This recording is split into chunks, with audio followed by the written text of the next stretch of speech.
So first numerical dynamics of rigid body के ऊपर है, dynamics of rotation of a rigid body. तो देखिए यहाँ ये बॉडी स्ट्रेट थी, let's say the length of the rod is L, rod का सेंटर ऑफ मास यहां रहा होगा, this is the centre of mass of the rod. तो ये जो हाइट है सेंटर ऑफ मास की, ये L/2 होगी। अब जब रॉड गिरती है, रॉड गिर रही है, सेंटर ऑफ मास सेंटर पर होगा।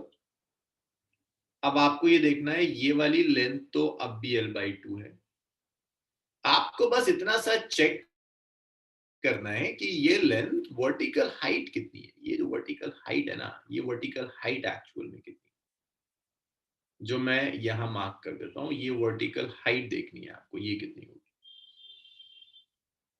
तो देखिए यहां, और फिर पता चल जाएगा सेंटर ऑफ मास कितना नीचे आया। यहां से यहां आ गया ना, मुझे ये चाहिए कितना नीचे आया होगा। तो ये वर्टिकल हाइट के लिए मैं यहां आपको ना ट्राइंगल बना के दिखा रहा हूं। ये साइड L/2 है, ये एंगल थीटा है। मैं आपसे कह रहा हूं मुझे ये बता दीजिए भाई, ये बेस है, राइट एंगल ट्राइंगल का बेस है ना, ये बेस क्या आता है L/2 cos थीटा। ये बताओ ये आया, ये कोई डाउट है इसमें? Yes sir. अब इतना आ गया, तो ये निकाल दो यार कितना नीचे आया होगा। देखो ये जो इतना पोर्शन आया ना, ये पोर्शन ये आया L/2 cos थीटा। सो ये जो पोर्शन है इतना, ये आया L/2 थीटा। तो सेंटर ऑफ मास में कितना डिक्रीज हुई? डिक्रीज को बताएगा मुझे, decrease in height of centre of मास कितना है? Decrease in height of centre of मास कितना आया? पहले L/2 था, फिर L/2 cos थीटा हो गया।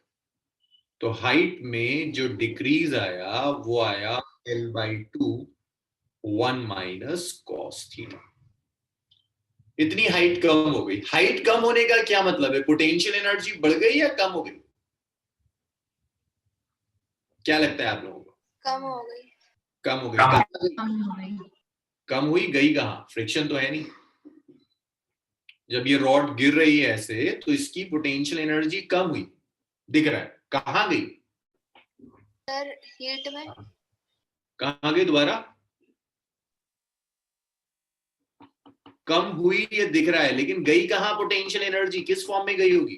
हीट नहीं, लॉस नहीं है। मैं कह रहा हूं कंजर्वेशन ऑफ एनर्जी, तुम कह रही हो हीट कहां से आ जाएगा? अरे जब ये रॉड स्टेशनरी थी तो काइनेटिक एनर्जी जीरो। जब ये गिर रही है तो इसमें रोटेशनल काइनेटिक एनर्जी कुछ तो आएगी। तो यहां आप लिख सकते हैं decrease in potential energy calculation है is increase in kinetic energy. Potential energy में डिक्रीज, काइनेटिक एनर्जी में इंक्रीज आ गया। हाँ भाई तुम्हारा बिल्कुल सही आ रहा है, हाँ बिल्कुल सही है। बस एक मिनट रुक जाओ, मैं इसको जरा सा सॉल्व कर दूं या फिर डिस्कस कर लेंगे। एक मिनट रुक जाओ। तो decrease in potential energy is increase in kinetic energy. Potential energy में डिक्रीज कितना आया? mgh आया। काइनेटिक एनर्जी कौन सी? Rotational kinetic energy half I omega square. अब कोई बताएगा मुझे मोमेंट ऑफ इनर्शिया कितना होगा रॉड का? मास अगर m है तो L square ml square by 12। और कोई बताएगा मुझे मोमेंट ऑफ इनर्शिया कितना होगा? एक हर्षित का आंसर और किसी का कुछ नहीं। Himanshu, Mariam, ml square by 12। ml square by 12। और रशाद,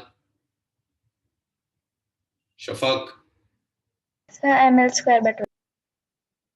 फातिमा, सब गलत है, सब गलत है। सर ये प्रेजेंट L/2 के हिसाब से बताना है? नहीं यार, रॉड के हिसाब से बताना है। हाँ राहिब का सही है, साजिद का सही है। साजिद की गलतियां कम होती हैं, लड़का बड़ा एक्यूरेटली बताता है। अरे ml स्क्वायर बाय 3 होगा यार। जब ये रॉड रोटेट करिए तो एक्सिस तो ये है, सेंटर से कहां एक्सिस पास हो रहा है? एक ये थी रॉड, ऐसे कर कर ऐसे गिर गई, तो एक्सिस कहां है? एंड से पास हो रहा है ना, एंड के अबाउट रोटेट कर रहा है। तो ml स्क्वायर बाय 12 क्यों लोगे? एंड के अबाउट होता है ml स्क्वायर बाय 3। तो ऐसे लिखोगे mgh is half, moment of inertia को लिखोगे ml square by 3 into omega, and m is mass of the rod, so obviously m लेंगे small. m से m कैंसिल हो गया, ओमेगा आ गया, ये तो 6 है, 6 gh divided by l square, इसे 2 कह देता हूं, और यहां जो h निकाला था ये 1 था, h की वैल्यू रख दो l/2 1 माइनस cos थीटा, सीधी सीधी कैलकुलेशन है, 1 को उठाकर 2 में रख दो, तो ओमेगा पे से स्क्वायर कहाँ गया? स्क्वायर है, square 6g by l square, h को लिख सकते हो l/2 1 minus cos theta is omega square, l से स्क्वायर गया, 6g by 2l, अब ये और फर्दर कैंसिल हो सकता है, 1 minus cos theta is omega square. तो यहां से आपने ओमेगा निकाल दिया, इट्स रूट ओवर, भाई ये 2 3 चला जाएगा ना, it's 3g by l 1 minus cos theta. ये तो एंगुलर आ गया, आपको बता सकता है मुझे लीनियर वेलोसिटी क्या होगी सेंटर ऑफ मास की? Linear velocity of centre of मास को बताएगा पूरी बैच में? into L/2. हाँ, यस साजिद का भी सही है, ओमेगा आर. भाई आर क्या है? सेंटर ऑफ मास का सेपरेशन यहां से कितना है? l/2. L/2. l/2 into omega, which is 3g by l1 minus cos theta. This is the velocity of center of mass. इतनी सी कहानी थी, क्लियर हुआ है सबका? Yes, sir. चलिए इसे लिख लीजिए, खत्म हुआ ये dynamics of rigid body, rotation वगैरह सब. अब हम रोलिंग शुरू करते हैं, रोलिंग स्टार्ट करें. सर इससे अगली वाली स्लाइड लगा दीजिए. यार इसको लिखने तो कुछ बच्चे लिख रहे होंगे बाद में, ठीक है भाई, जब ये लिख लो ना इतना तो मुझे बताना, फिर नेक्स्ट स्लाइड पर आ.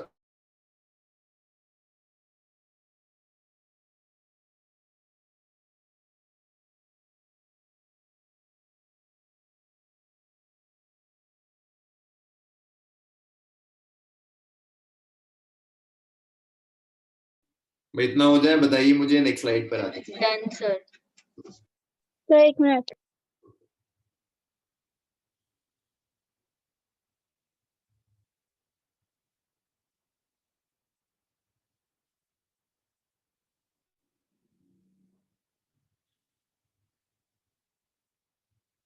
Done, sir.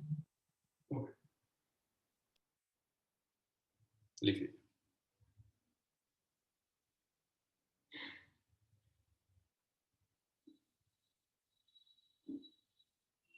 सर 1 मिनट पीछे लगा दो.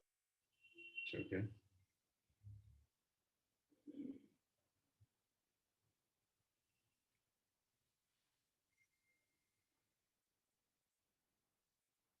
Done sir.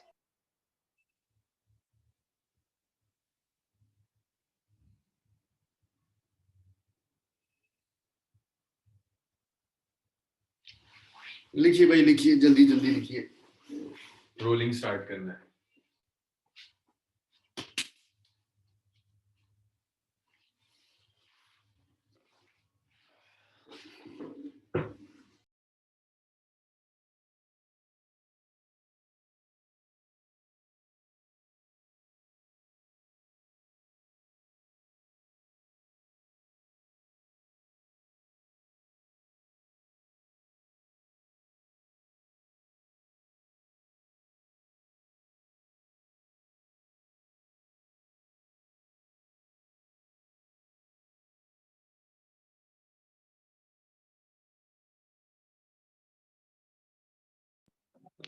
Done, sir. चलो सबने लिख लिया ना? Yes, sir. चलिए नेक्स्ट देखते हैं. सो रोलिंग स्टार्ट करने के लिए हम एक टर्म पढ़ेंगे which is radius of gyration. Radius of gyration. देखिए रेडियस ऑफ गायरेशन का मतलब क्या है, पहले इसकी डेफिनेशन लिख लेते हैं फिर समझते हैं ये क्या होगा. It is the effective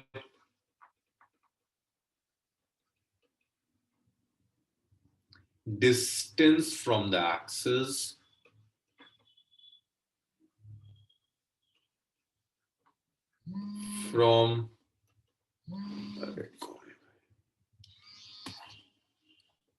from the axis of rotation where whole mass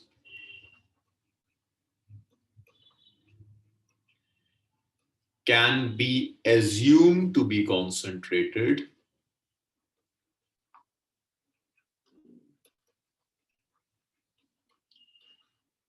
so that moment of inertia of body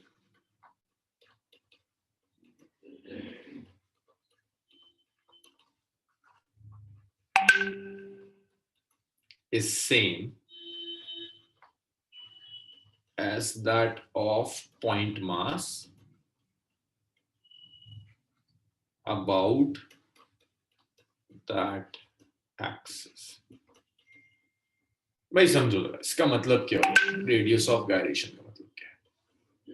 मैंने एक रिजिड बॉडी ली, तुम जानते हो रिजिड बॉडी में अलग अलग शेप्स के लिए मोमेंट ऑफ इनर्शिया का रिलेशंस अलग अलग होते हैं. जैसे अगर मैं रिंग ले रहा हूं तो moment of inertia mr square होगा, डिस्क ले रहा हूं तो mr स्क्वायर बाय 2 होगा, स्फीयर लेता हूं 2/3 mr स्क्वायर हॉलो के लिए आएगा, 2/5 mr स्क्वायर सॉलिड के लिए आ जाएगा. शेप चेंज करते चले जाओ, मोमेंट ऑफ इनर्शिया चेंज होता चला जाता है. अब मैं एक ऐसा पॉइंट ढूंढना चाह रहा हूं जो पॉइंट अगर पता है तो हर बॉडी का moment of inertia point mass के मोमेंट ऑफ इनर्शिया के इक्वल होगा. कई परेशान होंगे पॉइंट मास का मोमेंट ऑफ इनर्शिया होता क्या है. भाई अगर ये पॉइंट मास है, इसका सेपरेशन एक्सिस से r है तो moment of inertia mr square होता है. ये है पॉइंट का मोमेंट ऑफ इनर्शिया. तो हम हर बॉडी के मोमेंट ऑफ इनर्शिया को एक पॉइंट के मोमेंट ऑफ इनर्शिया से रिप्लेस करना चाहते हैं. कंस्ट्रक्शन समझिए क्या करेंगे. इस रिजिड बॉडी में एक पॉइंट ढूंढा, सेंटर ऑफ मास नहीं है पॉइंट, ये वो पॉइंट है जिस पॉइंट पर अगर इस पूरी बॉडी का मास रख दिया तो बॉडी का मोमेंट ऑफ इनर्शिया और पॉइंट का मोमेंट ऑफ इनर्शिया सेम. इस पॉइंट का एक्सिस से सेपरेशन k कह दिया, इसी k को कहते हैं आप रेडियस ऑफ गायरेशन. यही आपका k है, रेडियस ऑफ गायरेशन. तो आप सिंपल ऐसे लिख दोगे कि भाई बॉडी का मोमेंट ऑफ इनर्शिया क्या हुआ, बॉडी का मोमेंट ऑफ इनर्शिया m के स्क्वायर हो गया. That's it. अगर रेडियस ऑफ गायरेशन नोन है then moment of inertia of body is always m के स्क्वायर. रिंग हो सकती है, डिस्क हो सकता है, सिलेंडर हो, कुछ भी हो. अगर आपको रेडियस ऑफ गायरेशन पता है तो आप मोमेंट ऑफ इनर्शिया m के स्क्वायर लिखेंगे. जैसे एग्जांपल अभी मैं बताऊंगा रेडियस ऑफ गायरेशन कैलकुलेट कैसे करते हैं, बट एग्जांपल देखो. If you have a ring,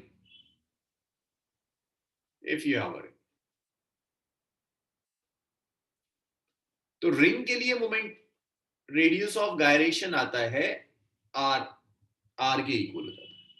तो रिंग का मोमेंट ऑफ इनर्शिया m के स्क्वायर हो जाएगा, mr स्क्वायर हो जाएगा. अगर डिस्क है, कैसे आता है ये अभी देखेंगे. डिस्क का रेडियस ऑफ गायरेशन होता है r/√2. Radius of gyration known है, मोमेंट ऑफ इनर्शिया m के स्क्वायर होगा, mr/√2 का square its mr square by 2. देख लो यही होता है डिस्क का moment of inertia. Her shape का रेडियस ऑफ गायरेशन अलग हो जाएगा. तो अब ये कुछ ऐसा है कि मोमेंट ऑफ इनर्शिया याद करते थे, उसकी जगह रेडियस ऑफ गायरेशन याद कर लो. रेडियस ऑफ गायरेशन याद है तो moment of inertia mr square हो जाएगा. सर हाँ जी. सर प्लीज डेफिनेशन फिर से बता दीजिए.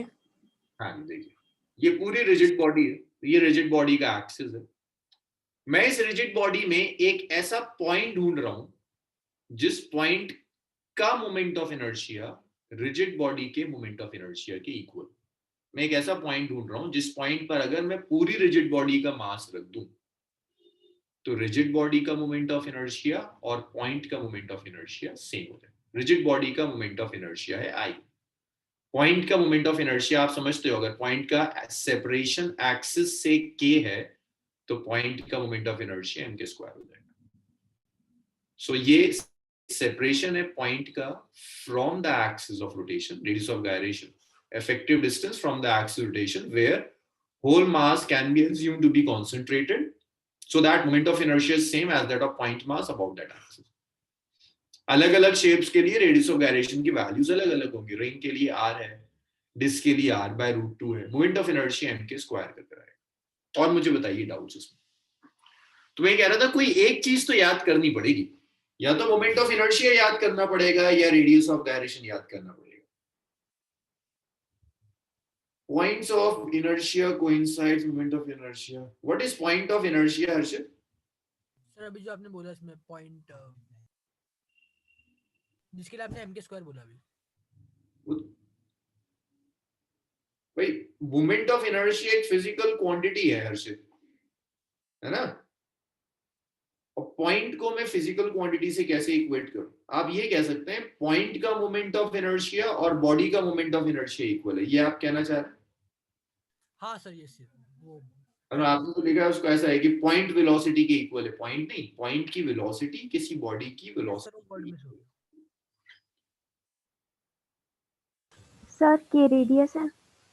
के रेडियस ऑफ गायरेशन कहते हैं इसे, रेडियस नहीं है ये। बॉडी एक पॉइंट का सेपरेशन है एक्सिस से, और वो पॉइंट ऐसा है कि उस पॉइंट पर अगर आप बॉडी का सारा मास रख दो तो बॉडी का मोमेंट ऑफ इनर्शिया m के स्क्वायर हो जाएगा। नहीं साजिद, हर शेप के लिए रेडियस ऑफ गायरेशन अलग होता है। देखो रिंग के लिए मैंने r लिखा, डिस्क के लिए अभी लिखा है r/√2। तो मोमेंट ऑफ इनर्शिया याद करने के दो तरीके होते हैं, या तो मोमेंट ऑफ इनर्शिया याद कर लो या रेडियस ऑफ गायरेशन याद कर लो, कोई एक तो याद करना पड़ेगा।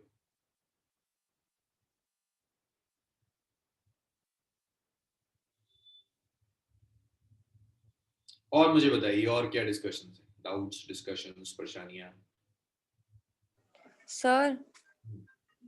सर डिस्क के केस में k की वैल्यू r/√2 कैसे है?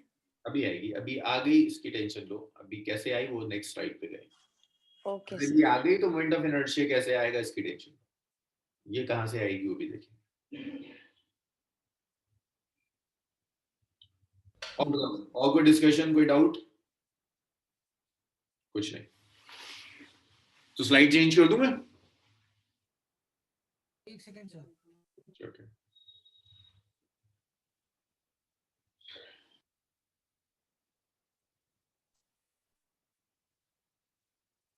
हर्षित हो जाए तो बताइएगा। नेक्स्ट स्लाइड पर आते हैं। Done sir.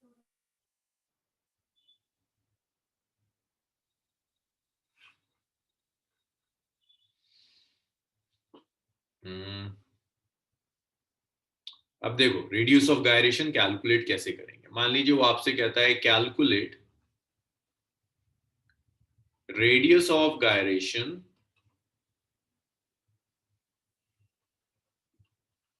of a sphere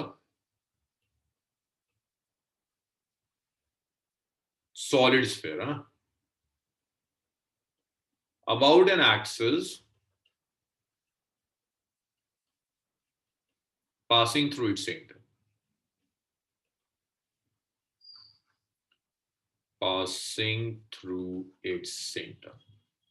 so देखिए भाई सुनिए, जिस तरह से मोमेंट ऑफ इनर्शिया डिपेंड करता है एक्सिस पर, अलग अलग एक्सिस के अबाउट मोमेंट ऑफ इनर्शिया अलग अलग आता है, वैसे ही रेडियस ऑफ गायरेशन भी एक्सिस पर डिपेंड करेगा। मैंने आपसे कह दिया स्फीयर का निकालिए, सॉलिड स्फीयर ले लिया, सेंटर के अबाउट कह रहा हूं रेडियस ऑफ गायरेशन निकालिए। आसान तरीका है, आप आई को m के स्क्वायर से इक्वेट कर दीजिए। अब आपसे k पूछ रहा है तो कम से कम i याद हो। i कितना आता है स्क्वायर स्फीयर का? 2/5 mr स्क्वायर। m से m कैंसिल हो गया। ये कोई ऐसा नहीं कि रेडियस ऑफ गायरेशन कोई शॉर्टकट होगी, रेडियस ऑफ गायरेशन याद है तो मोमेंट ऑफ इनर्शिया फौरन आ जाएगा। मतलब कोई एक चीज याद रखनी होगी, या तो रेडियस ऑफ गायरेशन याद रखना होगा या मोमेंट ऑफ इनर्शिया याद रखना होगा। मोमेंट ऑफ इनर्शिया याद है तो रेडियस ऑफ गायरेशन कैलकुलेट कर सकते हैं, रेडियस ऑफ गायरेशन याद है तो मोमेंट ऑफ इनर्शिया याद है। ये तो बस कुछ थियोरेटिकल कैलकुलेशंस में, पर्टिकुलरली रोलिंग में ज्यादा काम आता है, इसीलिए मैंने उसको बताया भी नहीं था आपको कि रोलिंग में ही बात करेंगे। हाँ जी बताइए, क्लियर हुआ है? Yes, sir. आपने वो डायग्राम बनाया था इरेगुलर टाइप का, जिससे आपने ये m के स्क्वायर बताया था, तो उसमें जो आपने पॉइंट लिया था वो सेंटर ऑफ मास लिया था ना? नहीं भाई, सेंटर ऑफ मास बताओ। सेंटर ऑफ मास कहीं नहीं हो सकता है, सेंटर ऑफ मास पे नहीं है। यहाँ देखो हर्षित, सेंटर ऑफ मास स्फीयर का कहाँ से पास होता है? सेंटर से।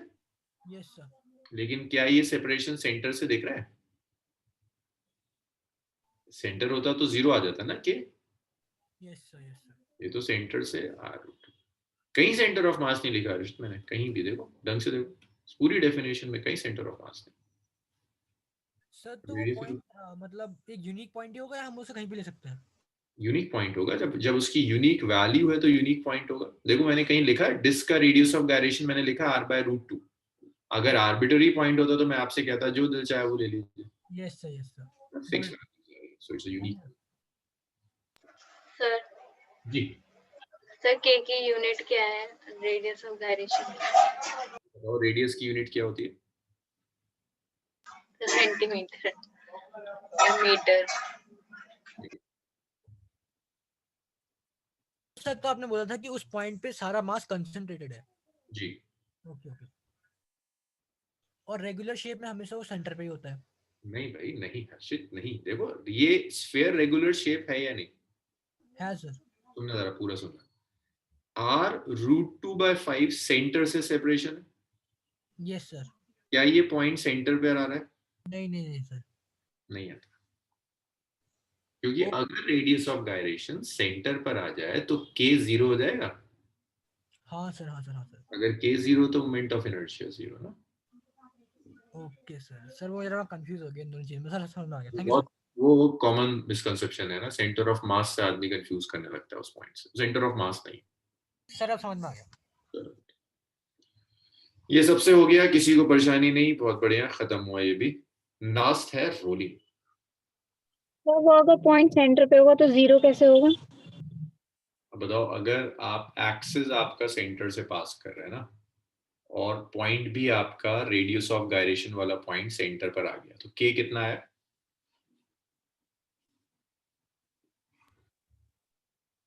मैं कह रहा हूं ये एक्सिस पास हो रहा है, k कितना है? 0। ये 0 तो मोमेंट ऑफ इनर्शिया भी 0। लिखिए हिमांशु, इतना हो जाए बताइए मुझको। सर जी। सर सर लेकिन सेंटर ऑफ मास पे भी तो कंसंट्रेटेड होता है ना मास, तो फिर उसे क्यों मतलब इसीलिए नहीं लेते क्योंकि के 0 हो जाएगा? दोनों को स्टडी करने का रीजन ही बिल्कुल अलग है। सेंटर ऑफ मास आप स्टडी करते हैं to study translational motion, centre of mass. Radius of gyration हम स्टडी करते हैं मोमेंट ऑफ इनर्शिया को स्टडी करने के लिए। तो अगर ये स्फीयर है, स्फीयर का सेंटर ऑफ मास यहां होगा, बट वो पॉइंट जिसके कोरोस्पॉन्डिंग आप रेडियस ऑफ गायरेशन लोगे वो यहां है। तो सेंटर ऑफ मास में और रेडियस ऑफ गायरेशन हम जिस पॉइंट के कोरोस्पॉन्डिंग ले रहे हैं उसमें कोई रिलेशन नहीं है, दोनों अलग अलग चीजें, बिल्कुल अलग अलग जगह लाई गई। Okay sir. अच्छा जी, नेक्स्ट रोलिंग। सो देखो रोलिंग क्या है? Rolling is basically the combination of translation and rotation.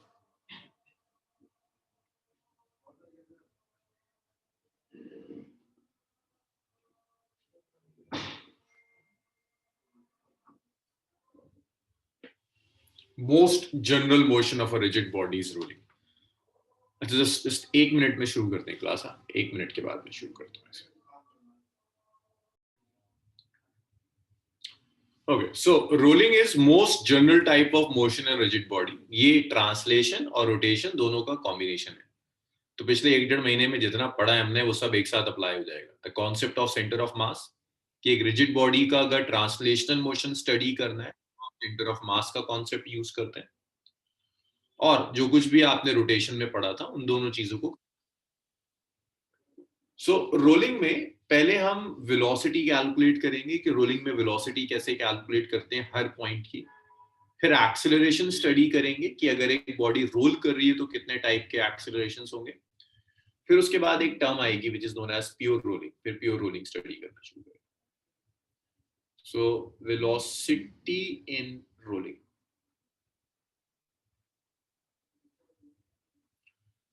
So देखिए as such रोलिंग में कोई फॉर्मूला नहीं होता, क्योंकि ये कॉम्बिनेशन है, जो कुछ भी आपने अब तक पढ़ा है उसे कंबाइन कर लेंगे। तो ये जो मैं अभी लिखवा रहा हूं ये एनसीईआरटी ने क्वेश्चंस की फॉर्म में दिया हुआ है। तो रोलिंग में जब आप वेलोसिटी कैलकुलेट करोगे, मान लो एक बॉडी है, ये रोल कर रही है, सिलेंडर मान लो, सिलेंडर लिया और सिलेंडर को फेंक दिया, तो ये सिलेंडर ट्रांसलेट भी करेगा, मींस इसके सेंटर ऑफ मास की कुछ लीनियर वेलोसिटी भी होगी, और ये रोटेट भी करेगा, मींस इसकी कुछ एंगुलर वेलोसिटी भी होगी। The radius of the bodies are the centre is, ऐसे ये रोल कर घूम भी रहा है और आगे भी जा रहा है। अब मैंने इस पर कुछ पॉइंट्स मार्क कर दिए, 2-3 पॉइंट्स मार्क कर दिए। मैंने यहां एक पॉइंट मार्क कर दिया ए, मैंने यहां एक पॉइंट मार्क कर दिया बी, मैंने यहां एक पॉइंट मार्क कर दिया सी। ये अलग अलग पॉइंट्स मैंने मार्क कर दिए। मैं आपसे कह रहा हूं या सी थोड़ा सा और हट के कहीं मार्क करते हैं, सी हो गया, एक और मार्क कर देते हैं। ए बी सी तो एनसीईआरटी ने पूछा है, ये डी में एक्स्ट्रा पॉइंट ले रहा हूं। ये 4 पॉइंट्स हैं, वो आपसे कहता है इनकी वेलोसिटी बताओ। तो आपके दिमाग में सबसे पहली चीज आनी चाहिए, ओके रोल कर रहा है, दैट मींस हर पॉइंट में रोटेशन की वजह से भी एक वेलोसिटी होगी और ट्रांसलेशन की वजह से भी वेलोसिटी होगी। So total velocity would be the sum of velocity due to translation and velocity due to rotation. तो देखिए आप कैसे सॉल्व करेंगे इसको। मैं 2 पार्ट्स में तोड़ रहा हूं इस मोशन, सिर्फ इसलिए कि समझना थोड़ा सा आसान हो जाए। ये बेसिकली ग्राउंड है ना, ग्राउंड के ऊपर बॉडी। मैं इसे 2 पार्ट्स में तोड़ रहा हूं, मैं इसे ट्रांसलेशन में तोड़ रहा हूं और मैं इसे रोटेशन में तोड़ रहा हूं। मैं इसे 2 पार्ट्स में तोड़ रहा हूं, ट्रांसलेशन में तोड़ रहा हूं और रोटेशन में तोड़ रहा हूं। सो ये ट्रांसलेशन है, ये रोटेशन।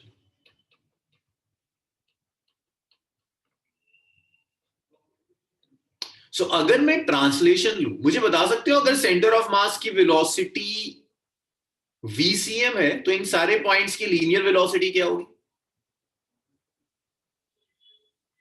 अच्छा तुम्हारी आवाजें बंद, हाँ जी बता सकते हो मुझे कि सेंटर ऑफ मास की अगर वेलोसिटी VCM है तो सारे पॉइंट्स की वेलोसिटी क्या होगी ट्रांसलेशन में? VCM. VCM. बॉडी के जितने भी पॉइंट्स होंगे इन सारे पॉइंट्स की linear velocity same, VCM। D की भी लीनियर वेलोसिटी सेम होगी, इट्स VCM। बी की भी लीनियर वेलोसिटी सेम होगी, विच इज VCM। अब देखते हैं रोटेशन की वजह से क्या आएगा। ये ए पॉइंट है, इसका सेंटर से सेपरेशन है R। तो रोटेशन की वजह से इस ए पॉइंट में एक टेंजेंशियल वेलोसिटी होगी जिसे आप लिखते हैं ओमेगा इंटू R। इसका ये डायरेक्शन। बिल्कुल इसी तरह से ये बी पॉइंट है, टेंजेंशियल वेलोसिटी पीछे जाएगी और ये भी हो जाएगा ओमेगा इंटू R। ये सी पॉइंट है, इसका सेपरेशन कुछ मान लो भाई, यहां से यहां मैं कुछ स्मॉल r मान लेता हूं। तो ये सी पॉइंट है, इसकी वेलोसिटी टेंजेंशियल होगी ओमेगा इंटू स्मॉल r। ऐसे यहां पर एक डी पॉइंट लिया था, डी पॉइंट सबसे अलग जा रहा है, तो डी पॉइंट को यहां से जोड़ो, इसको भी r कह दो सेपरेशन। वेलोसिटी टेंजेंशियल होती है तो इसकी वेलोसिटी ऐसे जाएगी, which is again omega into r। तो ये वेलोसिटीज आ गई सारे पॉइंट्स की, ट्रांसलेशन की वजह से और रोटेशन की वजह से। मुझे बताइए यहां तक क्लियर है? सर जब मैंने डी की एंगुलर वेलोसिटी टेंजेंशियल की है सर, वो आपने अपोजिट डायरेक्शन में क्यों नहीं करी? कहां ली सर मतलब उल्टे में क्यों लिया आपने? इसे ऊपर को कर दिया ना, मतलब बॉडी tangential। ऐसे घूम रही है तो टैंजेंट तो आगे ही जाएगा। Okay okay sir. और अगर ये डी पॉइंट बी के पास होता तो वो बी की डायरेक्शन में आता ना? यहां तक बताइए कोई प्रॉब्लम किसी को? अब हम बस ऐड करना शुरू कर देंगे।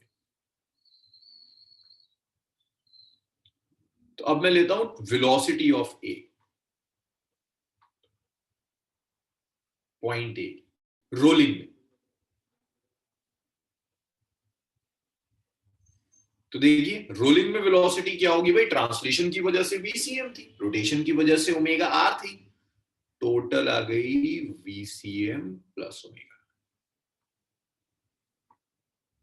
इसी तरह से पॉइंट बी की जब आप वेलोसिटी लेंगे, भाई वीसीएम राइट में ट्रांसलेशन रोटेशन की वजह से टेंजेंशियल लेफ्ट में आ रही है, तो वेलोसिटी ऑफ बी वीबी हो जाएगा वीसीएम माइनस ओमेगा। इसी तरह से अगर मैं सी पॉइंट लूं तो सी पॉइंट की भी वेलोसिटी वीसी। ये सब क्वेश्चंस हैं जो एनसीईआरटी में आपको मिलेंगे। वीसी आ जाएगा वीसीएम प्लस ओमेगा। अब डी पॉइंट में मसला है, देखो मुझे पता नहीं कि ओमेगा आर और वीसीएम में एंगल क्या है, तो मैं वेलोसिटी हमने फर्स्ट वाले डायग्राम का ही लिया है ना, रोलिंग का लिया है ना। एक मिनट बच्चों, तुम्हारी आवाज बहुत क्लियर नहीं आई, एक बार और तुम्हें बोलना पड़ेगा। वीसीएम प्लस ओमेगा आर को वेक्टोरिकली ऐड करना होगा। हाँ अब बताइए क्या कह रही हैं? सर वेलोसिटी ऑफ बी और सी हमने रोलिंग का लिया है। जी जी हमने सब रोलिंग कर लिया, सारा rolling. Okay sir. Rolling in rolling in rolling. तो रोलिंग में अगर किसी एक पॉइंट की वेलोसिटी कैलकुलेट करनी है तो बेस्ट होता है उसे ब्रेक करो, ट्रांसलेशन और रोटेशन में ब्रेक करो, अलग अलग वेलोसिटीज निकालो और वेक्टोरिकली ऐड करो। यहां सब वेक्टोरिकल एडिशन है, बट चूंकि वेक्टर सेम डायरेक्शन में तो डायरेक्टली ऐड हो गया, they are in opposite direction तो डायरेक्टली सबट्रैक्ट हो गया। So this is how we calculate velocity in rolling. Doubts बताना शुरू करिए।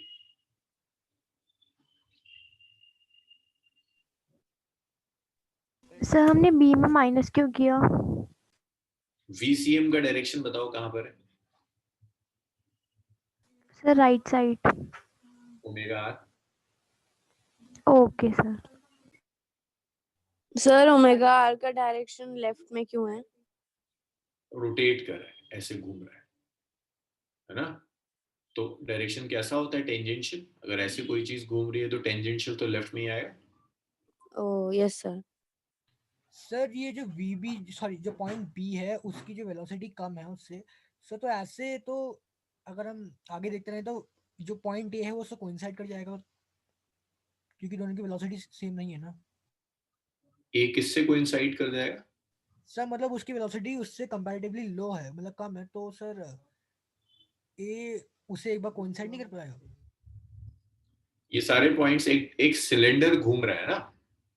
ए is not a fix point, A is a point at the top of the cylinder. Cylinder घूम रहा है, जो भी यहाँ आएगा पार्टिकल ये उसकी वेलोसिटी।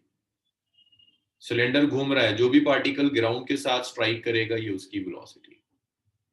तो अगर ये सिलेंडर है तो यह वाला पॉइंट तो इससे कभी ऐसा थोड़ी ना हो रहा है कि सिलेंडर के ऊपर दो अलग अलग बॉडीज घूम रही है, एक ज्यादा वेलोसिटी से एक कम वेलोसिटी से। सर तो उसका मतलब ये कह सकते हैं कि सिलेंडर ऊपर तेज घूमता है और नीचे हल्का घूमता है।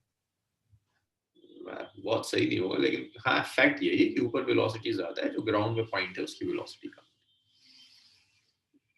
सर तो उसका रीजन क्या है? इसका रीजन यही है कि जब जो आपको दिखाया है यहाँ पर कि ट्रांसलेशन में आगे जा रहा है, रोटेशन में पीछे, रोटेशन में टेंजेंशियल वेलोसिटी बैकवर्ड्स जस्ट इस वजह से। बट जब आप कहते हो ना घूम रहा है, तो आप लीनियर वेलोसिटी की बात नहीं करते, आप एंगुलर वेलोसिटी की बात करते हैं जो कि सेम है। आई मीन सर रोल कर रहा है, रोल। हाँ, तो फिर ये रीजन ये है ना कि ट्रांसलेशन की वेलोसिटी राइट में, यहाँ रोटेशन की वजह से लेफ्ट में, तो सब्ट्रैक्ट हो जाएगा। इसका ओके फिजिकल रीजन नहीं है जो मैं आपको देता हूँ, तो मैथमेटिकल रीजन है जो आपको क्लियर कट यहाँ दिख रहा है। सर इसका जो मतलब ये वेलोसिटी कम होने का रीजन ग्राउंड को कह सकते हैं? नहीं बिल्कुल नहीं, ग्राउंड नहीं सर तब भी सेम। सर हाँ हाँ बोलो। सर मैं कह रही हूँ कि सर ये वेलोसिटी सी और डी में दोनों में छोटा आर क्यों लिया है सर? वो तो दोनों अलग अलग पॉइंट्स हैं, उनके रेडियसेस भी अलग होने चाहिए। अलग अलग होंगे, बिल्कुल अलग अलग होंगे। मैंने तो कुछ रैंडम ले लिया, जैसे एक्स ले लेते हैं ना वेरिएबल, ऐसे मैंने आर वेरिएबल ले लिया। कुछ भी हो सकता है, सेम भी हो सकता है, डिफरेंट भी हो सकता है, कुछ भी हो सकता है। ये रेडियस ऑफ सिलेंडर नहीं है। कैपिटल आर जो है वो radius of body, radius of body.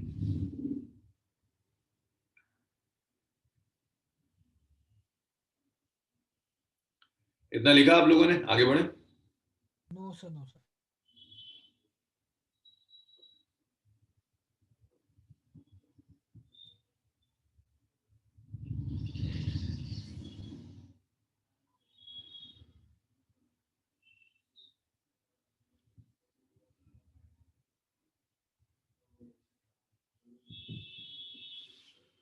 हाँ, साजिद का क्वेश्चन है टेंजेंशियल क्यों ली। साजिद, मैं उन्हीं दो वेलोसिटीज को ऐड कर सकता हूं जिनका नेचर सेम हो। लीनियर वेलोसिटी के साथ लीनियर ही ऐड कर सकता हूं, लीनियर के साथ एंगुलर ऐड नहीं कर सकता। तो वीसीएम में ऐड करने के लिए जरूरी है कि मेरे पास एक लीनियर वेलोसिटी हो जो कि टेंजेंशियल वेलोसिटी, इसीलिए कन्वर्ट करना पड़ा। वीसीएम प्लस ओमेगा नहीं हो सकता, डायमेंशन अलाउ नहीं करती।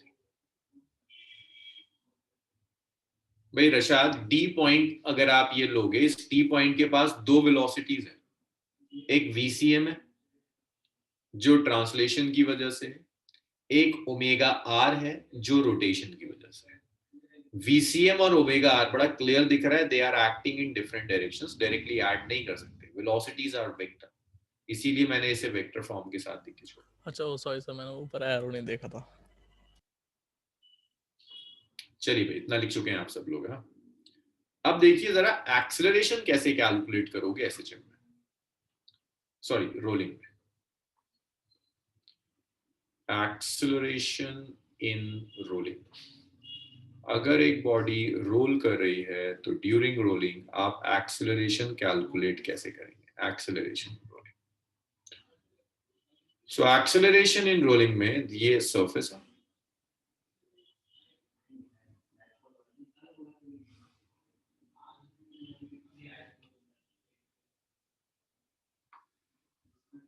ये रेडियस है यार, ये रोटेट कर रही है, angular acceleration alpha, centre of मास का एक्सेलरेशन इज एसी। फिर से वही पॉइंट्स मार्क कर रहे हैं, दिस इज पॉइंट ए, दो ही ले लेते हैं, दिस इज बी, एक सी और ले लेते हैं। मुझे इन सब के एक्सेलरेशंस चाहिए, इसे आप दो पार्ट्स में डिवाइड कीजिए, ट्रांसलेशन में और रोटेशन में। मैं फिर कह रहा हूं, ये कोई ऐसा फॉर्मूला नहीं है जिसे आप रटें, ये बेसिकली क्वेश्चंस हैं। एनसीईआरटी में बैक एक्सरसाइज पे जाओगे आपको ये दिख जाएंगे क्वेश्चंस। सो हर पॉइंट का ट्रांसलेशन की वजह से, this is point A, this is B and this is C, translation की वजह से तीनों पॉइंट्स का एक्सेलरेशन वही होगा जो सेंटर ऑफ मास का acceleration. This is ACM, this is ACM and this is ACM. But rotation की वजह से ये घूम भी रहा है, हर पॉइंट में टेंजेंशियल एक्सेलरेशंस होंगे।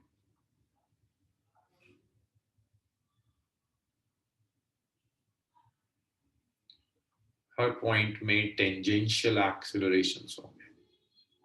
So this is point A, this is point C, this is point B. Tangential accelerations ये हैं, इट्स अल्फा इंटू आर, ये it's alpha into small r. अगर ये सेपरेशन में स्मॉल आर दे रहा हूं, ये यहां जाएगा, it's alpha into R, capital R. अच्छा मुझे बताओ, क्या रोटेशन की वजह से हर पॉइंट में कोई और भी एक्सीलरेशन होगा?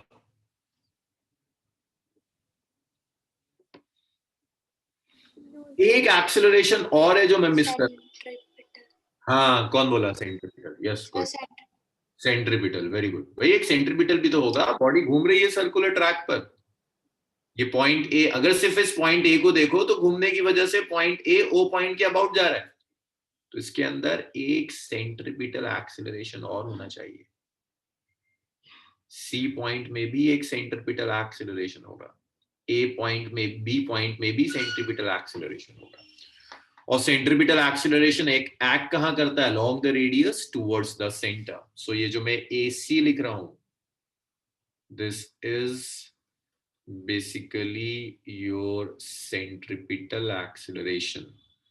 Centripetal acceleration को हम लिखते हैं v square divided by r, या it's better कि मैं v square ना लिखकर इसे omega square r। This is your centripetal acceleration.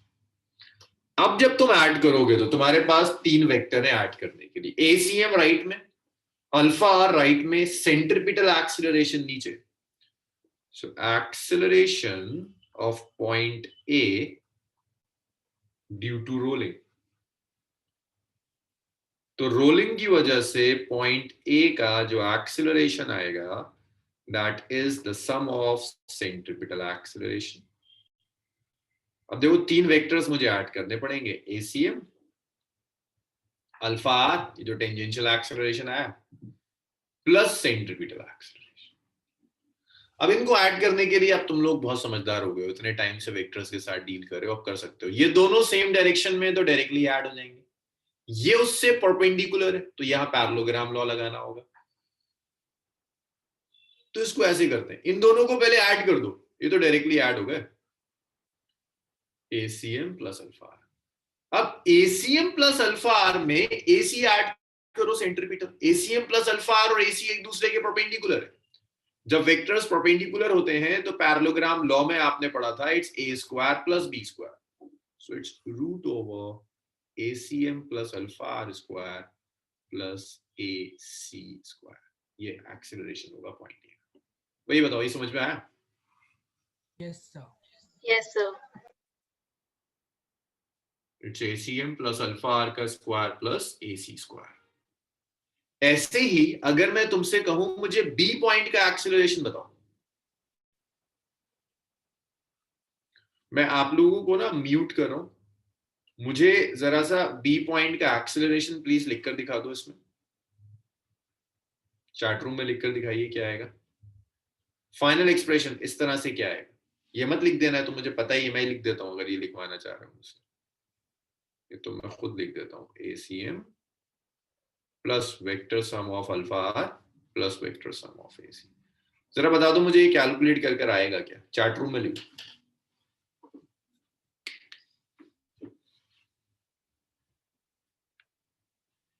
मुझे अंदाजा है आप लोगों को सिर्फ टाइप करने में टाइम लगेगा, बाकी तो ये आसान कहानी है, आप फौरन लिख लेंगे।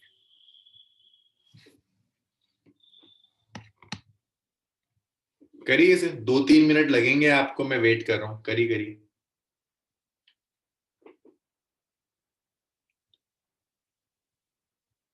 किसी का भी आंसर नहीं है, इतना टाइम?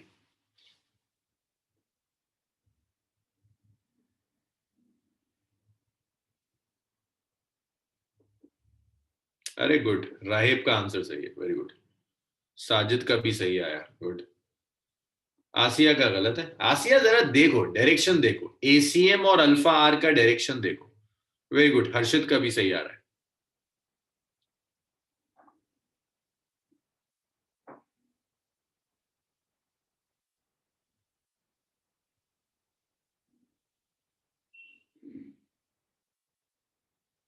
दानिश का भी सही आ रहा है। दानिश बस याद आखिर में कुछ गड़बड़ करो।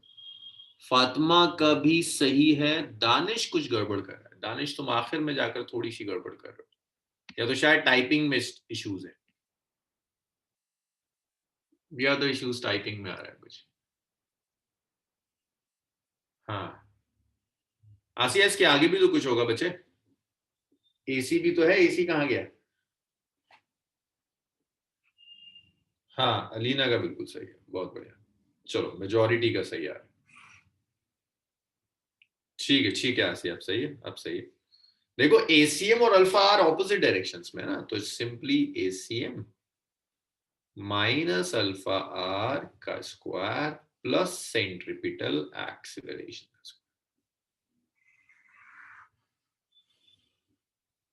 So this is the acceleration of point B. ये point B का acceleration। चलिए लिख लीजिए।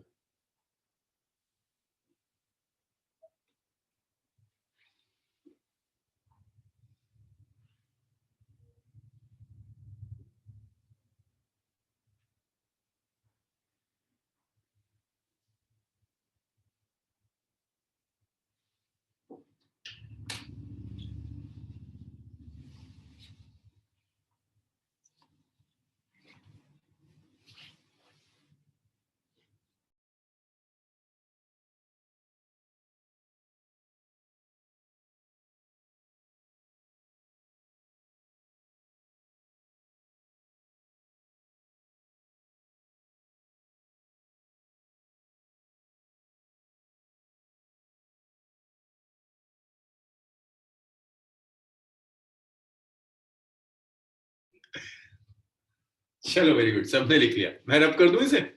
ऐसे ही आप सी भी कैलकुलेट कर सकते हो, सी भी ऐसे ही हो जाएगा। So these are basically questions. दो क्वेश्चंस हो गए, एक वेलोसिटी कैसे कैलकुलेट करते हैं रोलिंग में, और एक एक्सीलरेशन कैसे कैलकुलेट करते हैं। चलिए एक चीज और आपको सिखाते हैं। अक्सर में आप एक टर्म सीखेंगे, प्योर रोलिंग। अब ये रोलिंग में इंप्यूरिटी कहां से आ जाएगी ये समझ जाएगा। एक कॉन्सेप्ट आएगा, the concept of pure rolling.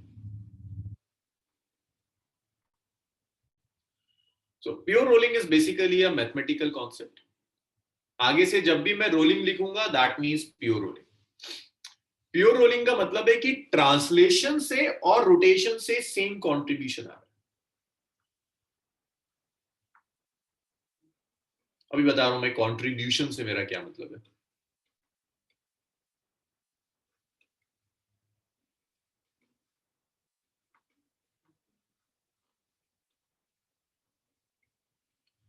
अब ये ट्रांसलेशन और रोटेशन के सेम कंट्रीब्यूशन समझने के लिए मैं आपको 3 एग्जांपल्स दे रहा हूं।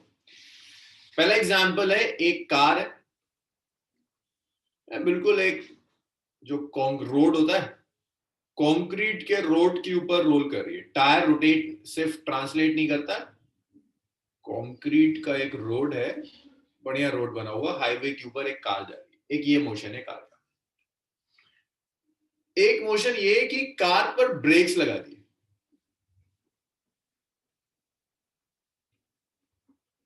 और कार स्किड करती है। और एक है, कार है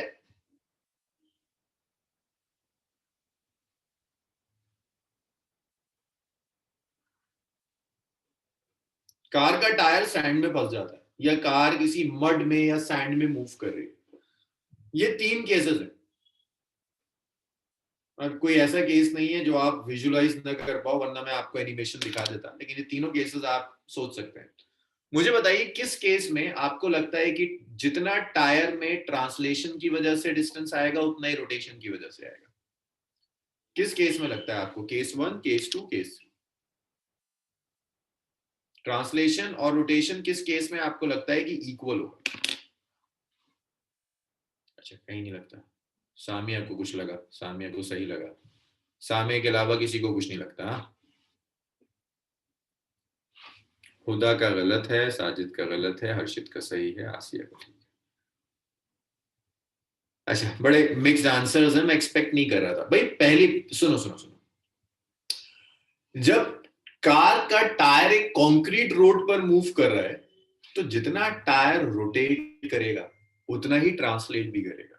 कंक्रीट रोड पर रोटेशन और ट्रांसलेशन का कॉम्बिनेशन का जो कंट्रीब्यूशन है वो सेम रहता है।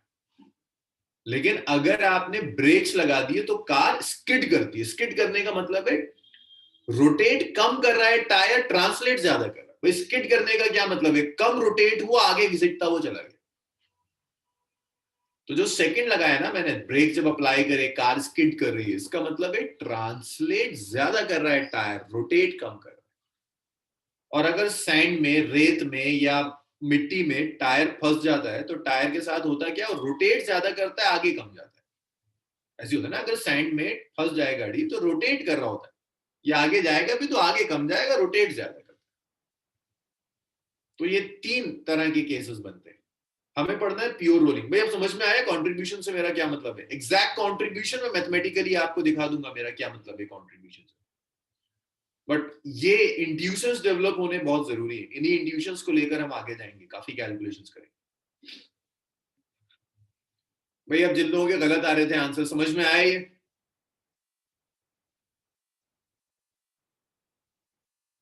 चलो एक आध के आना शुरू हुआ।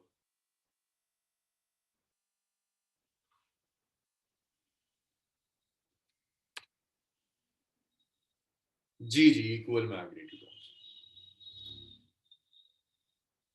सामिया, लास्ट केस में टायर है जो रेत में फंस गया, तो रेत में क्या होता है कार के साथ? रोटेट बहुत करेगा, आगे कम जाएगा। तो वहां रोटेशन ज्यादा होगा, ट्रांसलेशन कम होगा, दोनों इक्वल नहीं है। मैं पहले रोलिंग एक्सप्लेन कर रहा हूं, फिर बाकी के केसेस भी मैथमेटिकली आपको दिखा दूंगा कि इसकी मैथमेटिक्स कैसे आएगी। अल्फा नहीं, ओमेगा आर, ओमेगा आर हर्षित। सो देखिए इसका मतलब ये है कि ये एक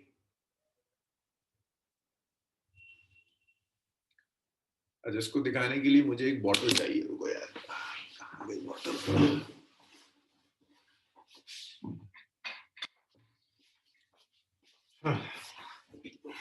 समझना जरा कंट्रीब्यूशन से मतलब क्या है इसका, तभी फिर मैं आगे कैलकुलेट कराऊंगा तो क्या मतलब बनेगा उस कैलकुलेशन का। भाई ये बॉटल है, अभी ये बॉटल सिर्फ रोटेट कर रही है, ये वाला पॉइंट ले लो, ये कुछ लिखा है कहीं, कुछ मार्क कर दूं मैं इसमें।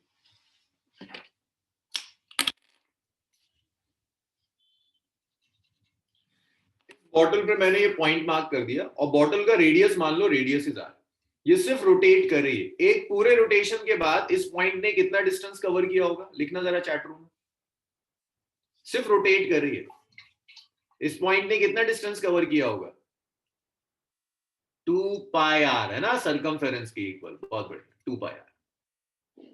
अभी प्योर रोटेशन है, तो एक पूरे रोटेशन के बाद कंट्रीब्यूशन कितना आया रोटेशन से, 2 पाई आर। अब मैं आपसे कह रहा हूं ये बॉटल रोल भी कर रही है, ट्रांसलेट भी कर रही है, मींस ये आगे भी जा रही है, मींस एक जब तक इस पॉइंट का एक रोटेशन आ रहा है ना, तो इस बॉटल ने कुछ आगे डिस्टेंस भी कवर कर लिया। रोटेशन की वजह से आपको पता है कंट्रीब्यूशन कितना है, 2 पाई आर। अगर ट्रांसलेशन की वजह से भी 2 पाई आर डिस्टेंस कवर किया है तो आप कहोगे this is pure rolling. Rotation की वजह से आपको पता है एक रोटेशन कंप्लीट हुआ, 2 पाई आर, लेकिन आगे बढ़ गई ना, पहले यहां थी बॉटल, अब यहां चली गई। ये जो आगे बढ़ी है, अगर एक रोटेशन में ये डिस्टेंस भी 2 पाई आर है तो आप कहोगे your car is in pure rolling, otherwise नहीं। तो जब मैं कह रहा था कंक्रीट रोड, तो उस कंक्रीट रोड पर ट्रांसलेशन और रोटेशन दोनों सेम हो रहा था। अब यह देखो इसी में, अगर मैं ऐसा करूं कि मैं इसको रोटेट ना करूं, मैं इसको रोटेट ना करूं, मैं आपसे कहूं कि रोटेट कम कर रहा है, ट्रांसलेट ज्यादा कर रहा है, तो ये वो केस होगा जब मैंने आपसे कहा था कार का टायर स्किड करता है, आप अगर ब्रेक लगा दो तो ये रोटेट कम करेगा, ट्रांसलेट ज्यादा करेगा। या अगर ये रेत में फंस जाए, रोटेट ज्यादा कर रहा हो, ट्रांसलेट कम कर रहा हो, तब भी ये प्योर रोलिंग नहीं। प्योर रोलिंग तब है जब जितना डिस्टेंस रोटेशन की वजह से कवर करे, एग्जैक्टली उतना ही डिस्टेंस अगर ये ट्रांसलेशन की वजह से कवर कर रहा है, then that is pure rolling. हाँ जी बताइए, क्लियर है ना?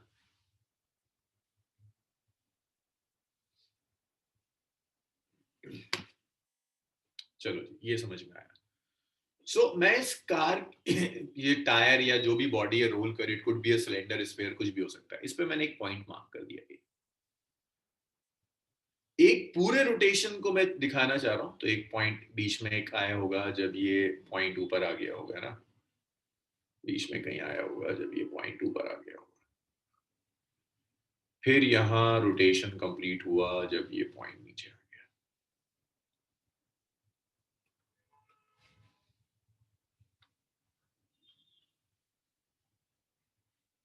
सो मैं कह रहा हूं ये पूरा एक रोटेशन कंप्लीट हो गया, इसने अगर हॉरिजॉन्टल जो डिस्टेंस कवर किया है, ये हॉरिजॉन्टल डिस्टेंस भी 2 पाई आर के इक्वल है, then this is pure rotation, otherwise not। ज्यादा है अगर ये डिस्टेंस तब भी प्योर रोलिंग नहीं, अगर ये 2 पाई आर से कम है तब भी प्योर रोलिंग नहीं।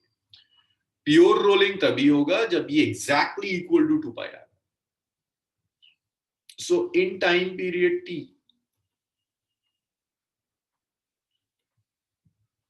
time period means time taken to one complete rotation, distance covered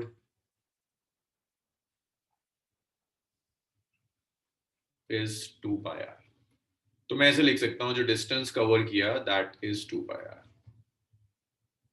every unit distance का क्या मतलब है हर्षित? ये है pure rolling, this is condition for pure rolling.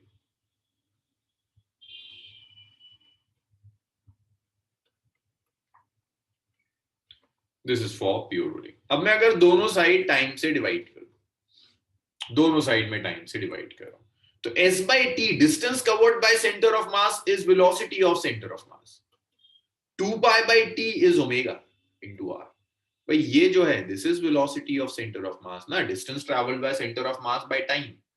ये जो है that's angular velocity angle by time.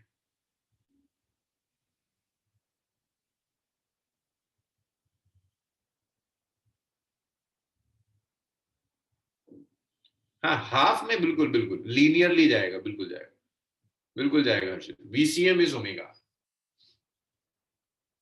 VCM आपका जो होगा ये ओमेगा आर के इक्वल हो जाएगा।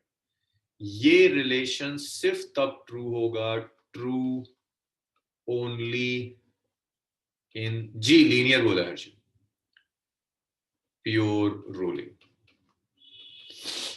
ये ट्रू होगा सिर्फ और सिर्फ प्योर रोलिंग।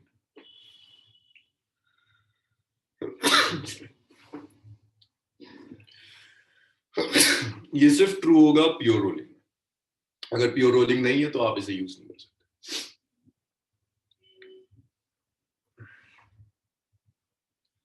अगर ट्रांसलेशन 2 पाई आर से ज्यादा है तो VCM ओमेगा आर से ज्यादा होगा।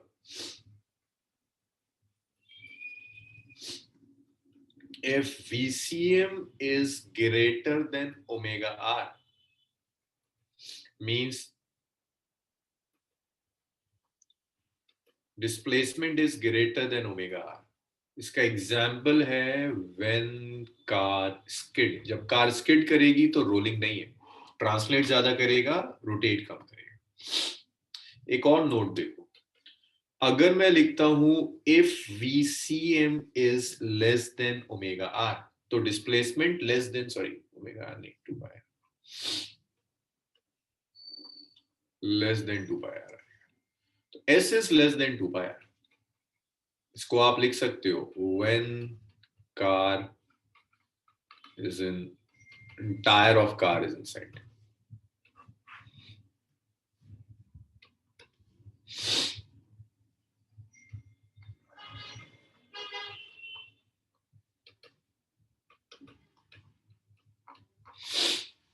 हमजा कौन सा, ये वाला फॉर्मूला? हाँ जी हमजा, इस वाले फॉर्मूले की बात करो।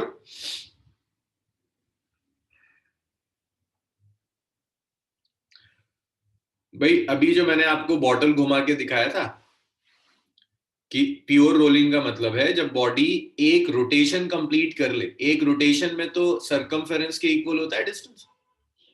अगर एक पॉइंट एक बार रोटेट कर गया, ये घूमकर यहां आ गया तो 2 पाई आर था, इसका सेंटर ऑफ मास यहां से उठकर सेंटर ऑफ मास आगे आ गया, रोल कर रहा है, बीच ट्रांसलेट भी कर रहा है।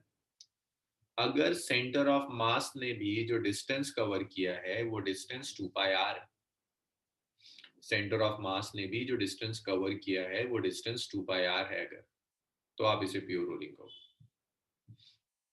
एक रोटेशन में पॉइंट जितना कवर कर रहा है उतना ही सेंटर ऑफ मास आगे भी चला गया, दैट्स प्योर रोलिंग।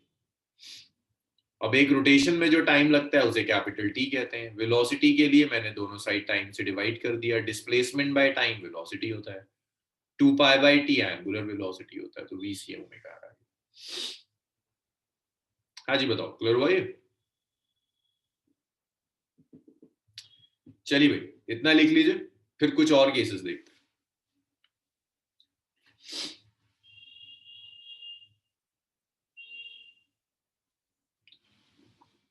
हर्षित अगर तुमने इसे घर जाके रिवाइज नहीं किया और असाइनमेंट्स नहीं किए तो फिर ये 0 हो जाएगा। 3 दिन के बाद फिर वहीं आ जाओगे जहां से हमने शुरू किया, सब भूल जाओगे क्या करा था, कैसा था, सब बर्बाद। और तुम्हारे साथ यही होता है, तुम असाइनमेंट सॉल्व नहीं करते हो,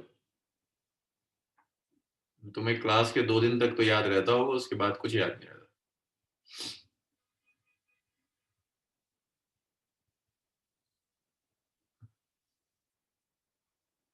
सामिया ये फिनिश्ड है, बस अब तो मैं आपको क्वेश्चंस कराता चला जाऊंगा, बस एक काइनेटिक एनर्जी और बताना है मुझे आपको। जितना एनसीईआरटी में दिया है उतना तो सिर्फ काइनेटिक एनर्जी का है। ये सब क्वेश्चंस हैं जो कराए जा रहे हैं।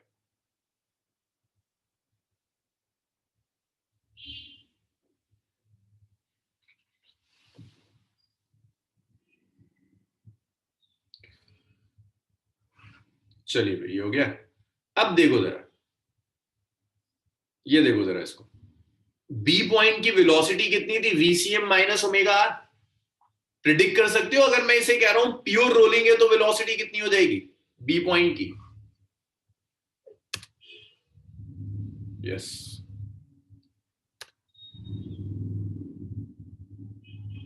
Yes,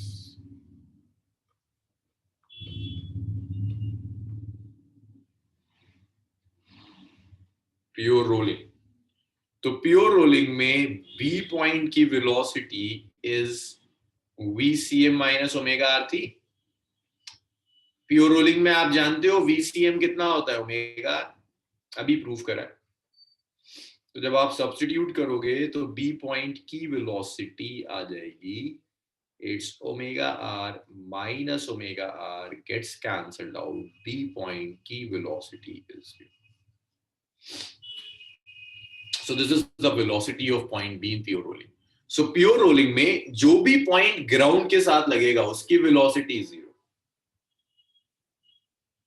So velocity of point of contact of body and ground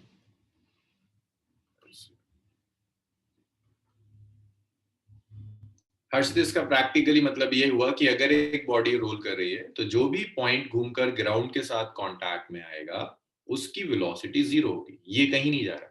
बाकी की बॉडी आगे जा रही है तो ये पॉइंट ऊपर चला जाता है, इस पॉइंट की कोई वेलोसिटी नहीं। This is pure rolling. Skit नहीं कर रहा ना साजिद, बाकी पॉइंट्स की तो वेलोसिटीज है ना, बाकी पॉइंट्स तो आगे जाएंगे, बाकी पॉइंट्स की वजह से ऊपर चला जाएगा। बॉडी में एक पॉइंट थोड़ी ना है, सारे पॉइंट से हर पॉइंट की वेलोसिटी एक्सेप्ट दिस पॉइंट।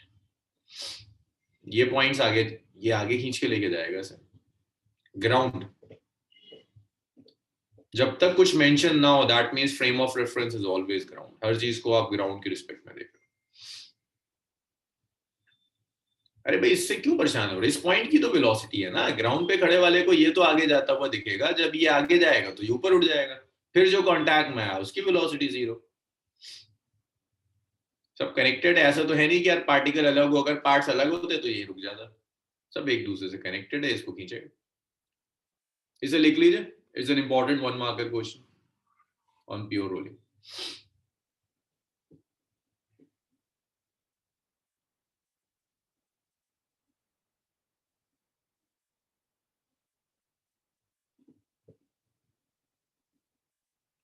इतना लिखा आप लोगों ने?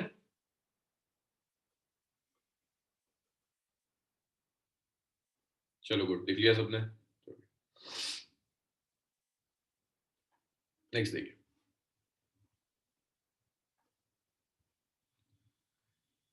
इसके बाद नेक्स्ट आता है काइनेटिक एनर्जी इन रोलिंग।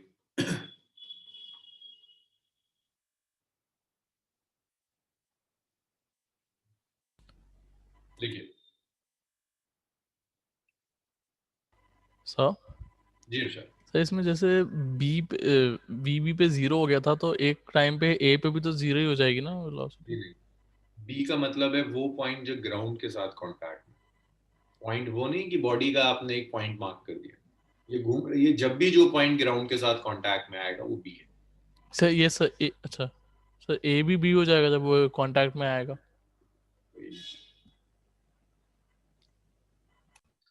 अब देखिए kinetic energy in rolling.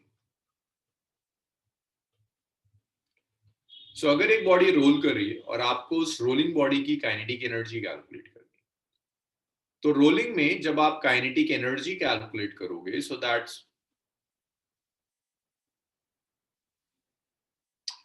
Harshit B tyre का वो पॉइंट है जो ग्राउंड के साथ कांटेक्ट में आता है। मींस ये बॉटल है, ये ग्राउंड मान लो, अभी ये पॉइंट कांटेक्ट में है तो ये बी है, ये घूम गया, दूसरा पॉइंट आया कांटेक्ट में, ये बी है, ये घूम गया, ये वाला पॉइंट आया कांटेक्ट में, अब ये बी है।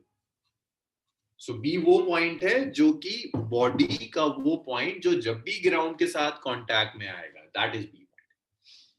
तो रोलिंग में जो काइनेटिक एनर्जी होगी, that is the sum of kinetic energy of translation plus kinetic energy of rotation. Translation की जो काइनेटिक एनर्जी है, that's half m VCM square, rotation की काइनेटिक एनर्जी है half I omega square. So this is the kinetic energy in rolling. ये expression. अब आप चाहें तो उसे सिंप्लीफाई कर सकते हैं. देखिए सिंप्लीफाई कैसे कर सकते हैं. आप यहां पर I की जगह mk स्क्वायर रख दीजिए, where k is radius of gyration. मैं इसे रेडियस ऑफ गायरेशन की टर्म्स में लिख देता हूं.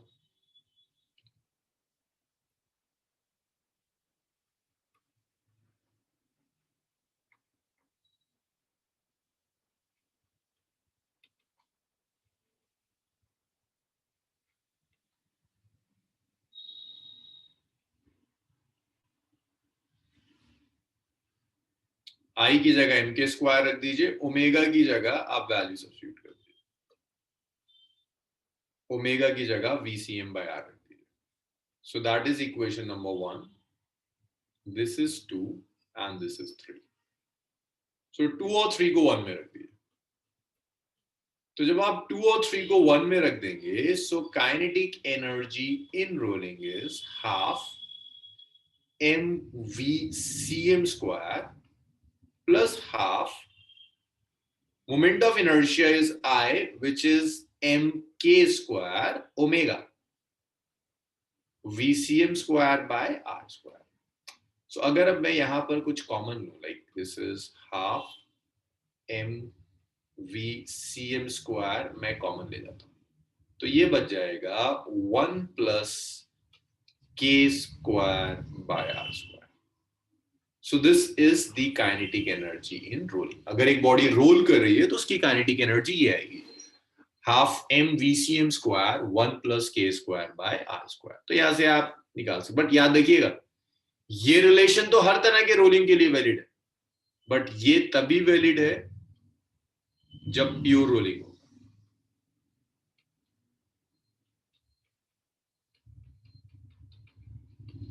चलिए इतना लिखिए. इस पर एक बहुत बेसिक सा न्यूमेरिकल आता है, उसे कवर कर. Done sir.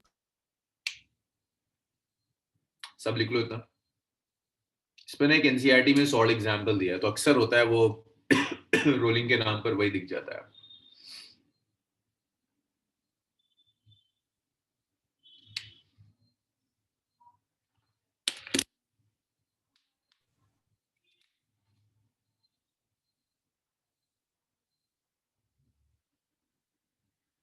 ये सबने लिख लिया? Yes, sir. Yes, sir.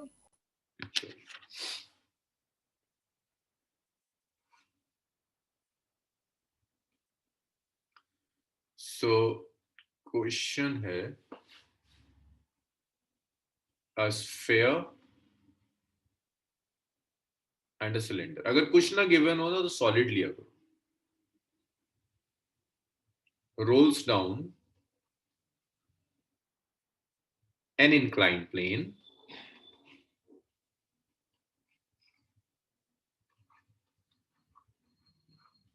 of height h.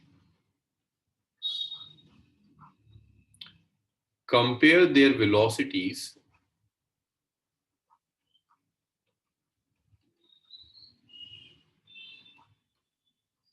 at the bottom.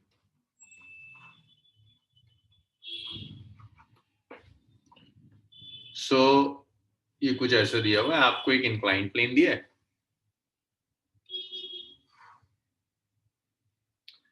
इस इंक्लाइन प्लेन पर यहां आपने बॉडी रख दी मास m की.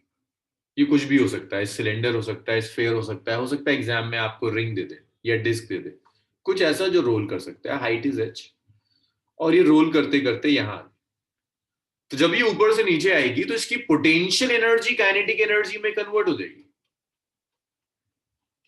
Potential energy at top is equal to kinetic energy at bottom. अब बॉटम पे जो काइनेटिक एनर्जी होगी वो रोटेशन की या सिर्फ ट्रांसलेशन की नहीं होगी, वो काइनेटिक एनर्जी ये वाली होगी.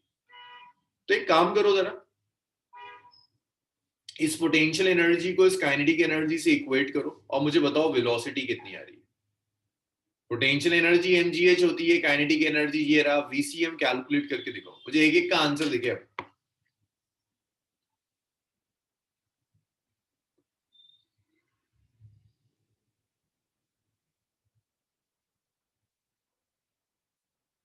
मरियम, मुबश्शिरा, आंसर्स देखें आपके मुझे। शाइस्ता, आपका भी।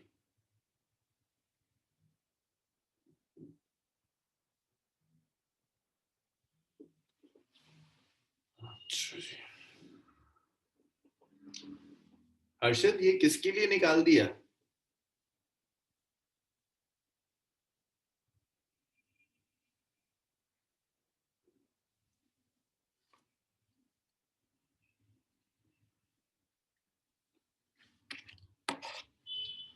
गलत आ रहा है यार, तुमने रेडियस ऑफ गायरेशन तो दिया नहीं था। बिना रेडियस ऑफ गायरेशन के तुमने नंबर कैसे निकाल दिया? भाई सब कैलकुलेट करो और आंसर लिखो जरा चैट रूम में।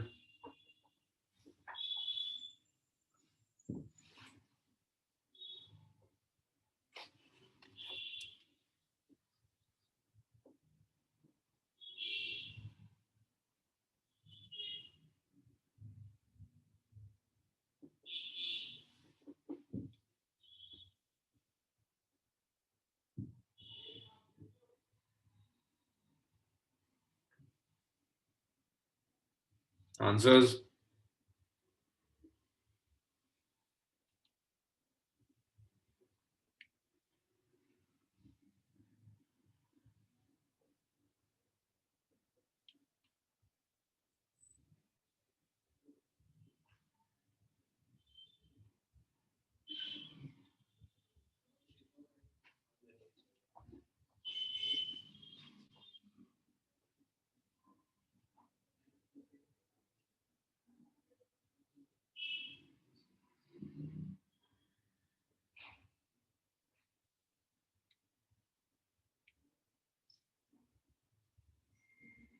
फातिमा, आपका भी गड़बड़ है। साजिद का कुछ ठीक आ रहा है, हमदा का कुछ ठीक है।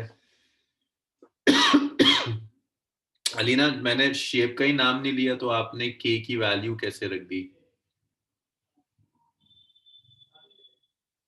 चलो भाई, मैं सॉल्व कर रहा हूं। भाई देखिए, पोटेंशियल एनर्जी होती है mgh, और बॉटम पर जो काइनेटिक एनर्जी थी वो थी हाफ m v। भाई मैं तो कह रहा हूं जनरल कैलकुलेट करो, फिर बाद में देखेंगे किस शेप के लिए। k square by r square. So m से m आया, इसे यहां मल्टीप्लाई किया, it's 2gh is vcm square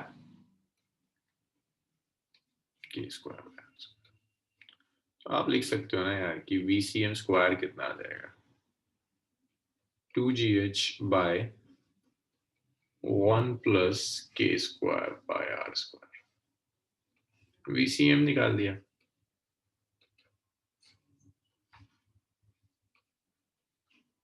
to G H by 1 plus k square by r square.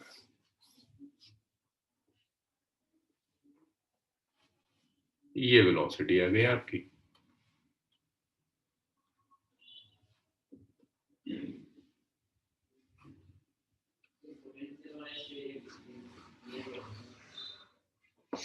√2gh by 1 plus k square by r square, general expression है। अब आपसे जो shape कहता है उस शेप का रेडियस ऑफ गायरेशन रख दीजिए। मींस वो आपसे कहता है स्फेयर के लिए निकालिए, तो स्फेयर का रेडियस ऑफ गायरेशन रख दीजिए। स्फेयर का रेडियस ऑफ गायरेशन कितना होता है? It's r√2/5। रख दीजिए यहाँ वैल्यूज, k की जगह r√2/5 रख दीजिए। तो velocity of centre of mass आ जाएगा √2gh by 1 plus 2/5 r square by r square. It gets cancelled out.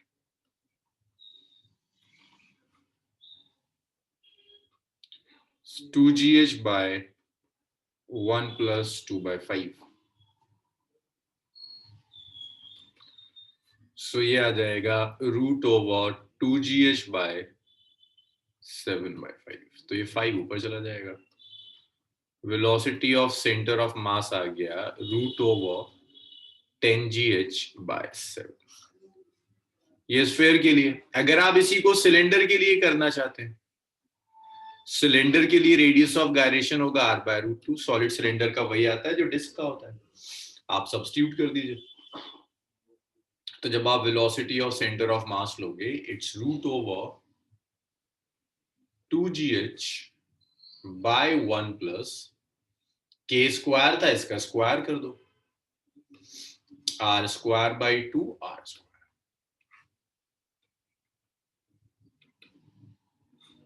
It's √2gh, r² से r² कैंसिल हो गया, ये 3/2 हो गया, 2 पर चला जाएगा। Velocity of center of mass is √4gh/3. This is the velocity of center of mass. तो आप यहां से कंपेयर कर लीजिए, स्फीयर के लिए ज्यादा होगी वेलोसिटी, सिलेंडर के लिए कम हो जाएगी। तो velocity of centre of mass of sphere is greater than velocity of center of mass for cylinder. तो ओरिजिनल जो एनसीईआरटी में क्वेश्चन गिवन है उसमें कई शेप्स दी हैं, रिंग भी दी है, डिस्क भी दी है, तो ऐसे आप सबका रेडियस ऑफ गायरेशन रखते चले जाइए, आप कंपेयर कर सकते हैं कौन ज्यादा वेलोसिटी से आएगा। बताइए, ये क्लियर हुआ? Yes sir. चलो इसको लिख लो।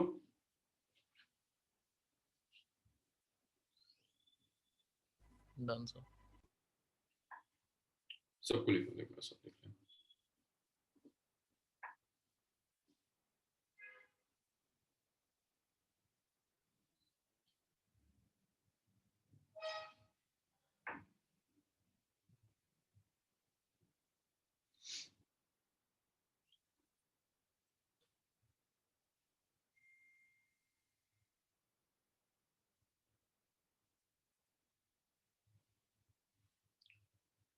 रहे Monday Friday 7 to 8:30, Saturday 2 to 3:30। Chapter चल रहा है वेक्टर्स।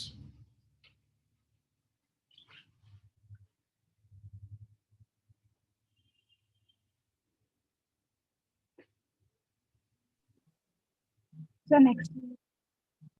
ओके,